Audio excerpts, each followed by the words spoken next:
Over the past 36 hours, the United States and its partners have launched Operation Epic Fury, one of the largest, most complex, most overwhelming military offensives the world has ever seen. Nobody's seen anything like it.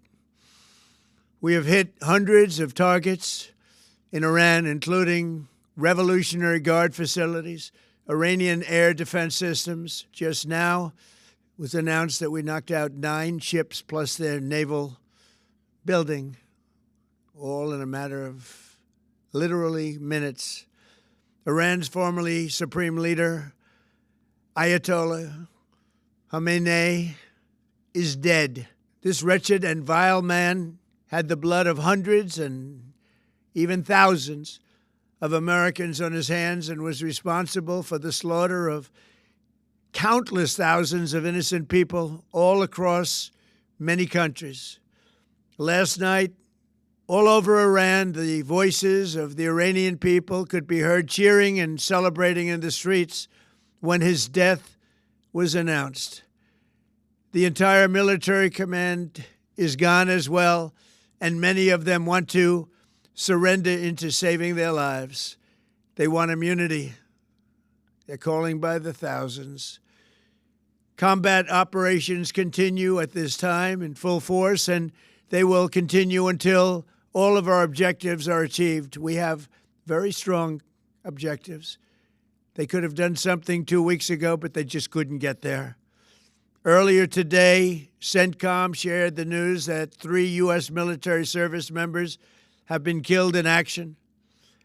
As one nation, we grieve for the true American patriots who have made the ultimate sacrifice for our nation, even as we continue the righteous mission for which they gave their lives. We pray for the full recovery of the wounded and send our immense love and eternal gratitude to the families of the fallen. And sadly, there will likely be more. Before it ends, that's the way it is. Likely be more, but we'll do everything possible where that won't be the case. But America will avenge their deaths and deliver the most punishing blow to the terrorists who have waged war against basically civilization. They have waged war against civilization itself. Our resolve, and likewise that of Israel, has never been stronger. America is now, again, the richest, most powerful nation in the world by far. But the only reason we enjoy the quality of life that we do and the freedom and security is we have done things that others are unable to do. But it's because of warriors who are willing to lay down their lives to do battle with our enemies. And they do battle better than anybody.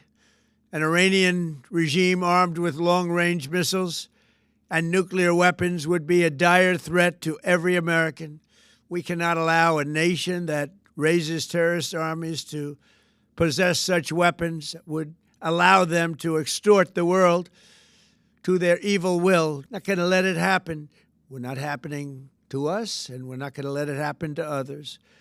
The United States has the strongest military the world has ever seen. I rebuilt our military in my first term. There's never been a military like we possess.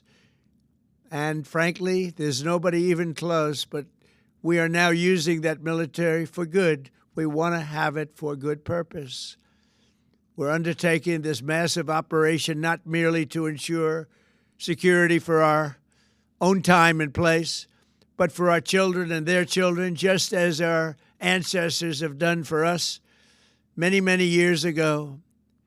This is the duty and the burden of a free people. These actions are right and they are necessary to ensure that Americans will never have to face a radical, bloodthirsty terrorist regime armed with nuclear weapons and lots of threats. For almost 50 years, these wicked extremists have been attacking the United States while chanting the slogan, "Death to America," or "Death to Israel," or both. They are the world's #1 state sponsor of terror. We are the world's greatest and most powerful nation, so we can do something about what they do. These intolerable threats will not continue any longer. I once again urge the Revolutionary Guard, the Iranian military, police, to lay down your arms and receive full immunity or face certain death. It will be certain death. Won't be pretty. I call upon all Iranian patriots who yearn for freedom to seize this moment, to be brave, be bold, be heroic, and take back your country. America is with you. I made a promise to you, and I fulfilled that promise. The rest will be up to you, but we'll be there to help. Thank you. God bless you to our incredible warriors, and God bless the United States of America. Thank you.